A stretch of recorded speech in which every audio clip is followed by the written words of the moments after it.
Hey Poppets, today we got Trippy over here, and you can see Mommy is hanging out over there. And tonight I'm going to read The Polar Express by Chris Van Allsburg. It's a little bit bigger book, so I'll have to move it around.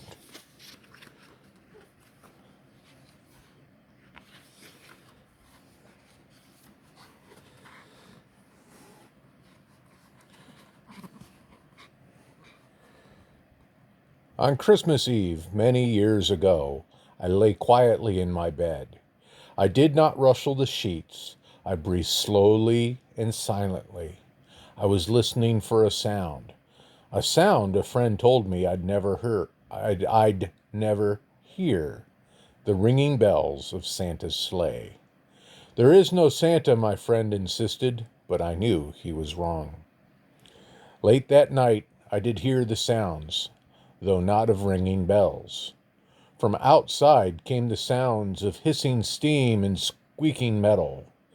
I looked through my window and saw a train standing perfectly still in front of my house.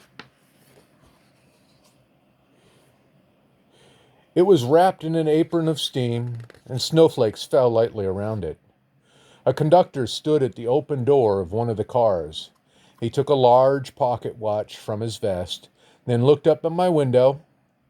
I put on my slippers and robe, and I tiptoed downstairs and out the door.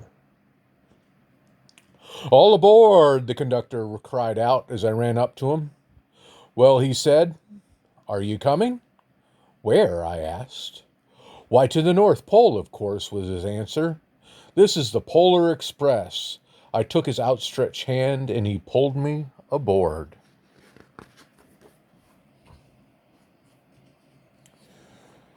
The train was filled with other children, all in their pajamas and nightgowns. We sang Christmas carols and ate candies with nuggets in the centers as white as snow. We drank hot cocoa as thick and rich as melted chocolate bars. Outside, the lights of towns and villages flickered in the distance as the Polar Express raced northward.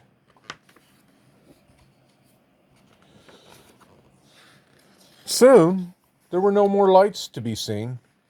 We traveled through the cold, dark forest where lean wolves roamed and white-tailed rabbits hid from our train as it thundered through the quiet wilderness. We climbed mountains so high it seemed as if we would scrape the moon. But the Polar Express never slowed down. Faster and faster we ran along, rolling over peaks and through valleys like a car on a roller coaster.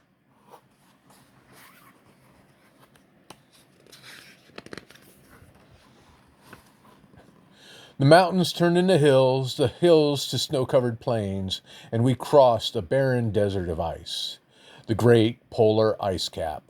Lights appeared in the distance. They looked like the lights of a strange ocean liner sailing on a frozen ocean. "There," said the conductor, "is the North Pole."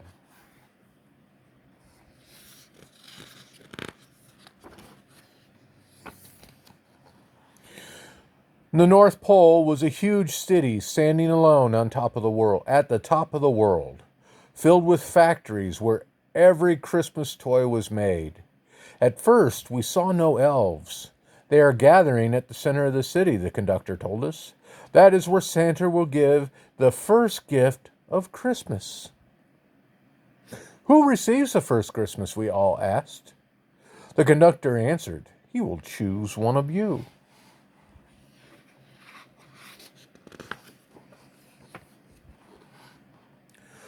"Look," shouted one of the children, "the elves!" Outside, we saw hundreds of elves. As our train drew closer to the center of the North Pole, we slowed to a crawl. So crowded were the streets with Santa's helper, when the Polar Express could go no further, we stopped and the conductor led us outside.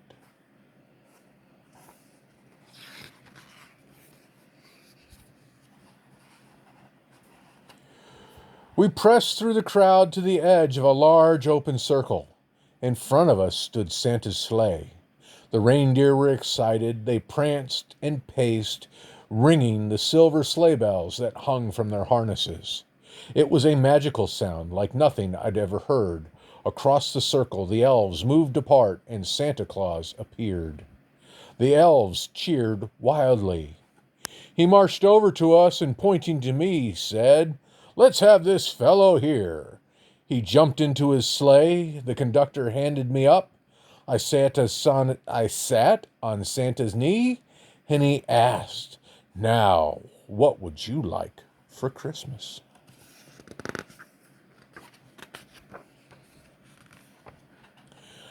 I knew I could have any gift that I imagined, but the thing I wanted most for Christmas was not inside Santa's bag. What I wanted more than anything was one silver bell from Santa's sleigh. And when I asked, Santa smiled, and then he gave me a hug and told an elf to cut a bell from the reindeer's harness. The elf tossed it up to Santa. He stood, holding the bell high above him, and called out, "The first gift of Christmas!"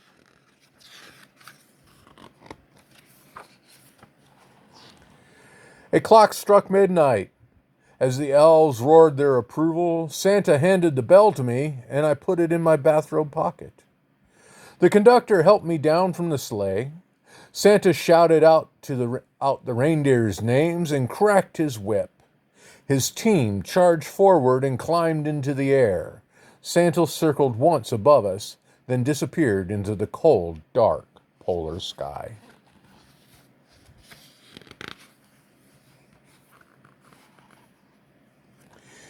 As soon as we were back inside the Polar Express, the other children asked to see the bell.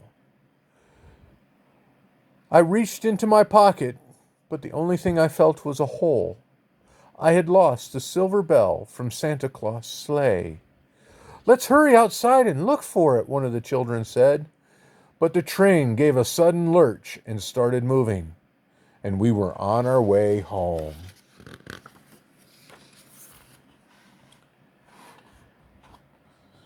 It broke my heart to lose the bell. When the train reached my house, I sadly left the other children. I stood at my doorway and waved goodbye. The conductor said something from the moving train, but I couldn't hear him. What I yelled out? He cupped his hand around his mouth. "Merry Christmas," he shouted, and the Polar Express let a loud blast from its whistle and sped away.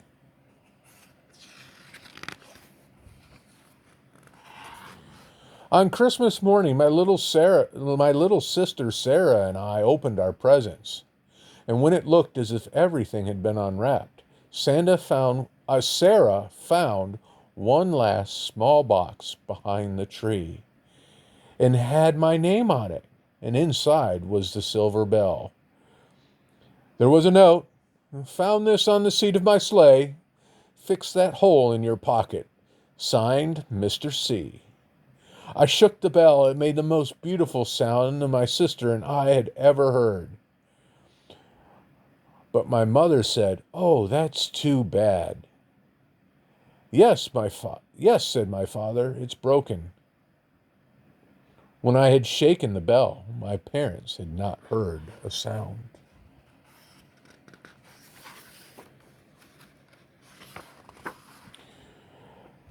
At one time, most of my friends could hear the bell, but as the years passed, it fell silent for all of them. Even Sarah found one Christmas that she could no longer hear its sweet sound. Though I've grown old, the bell still rings for me as it does for all who truly believe. And that is the Polar Express. Good night, Poppets.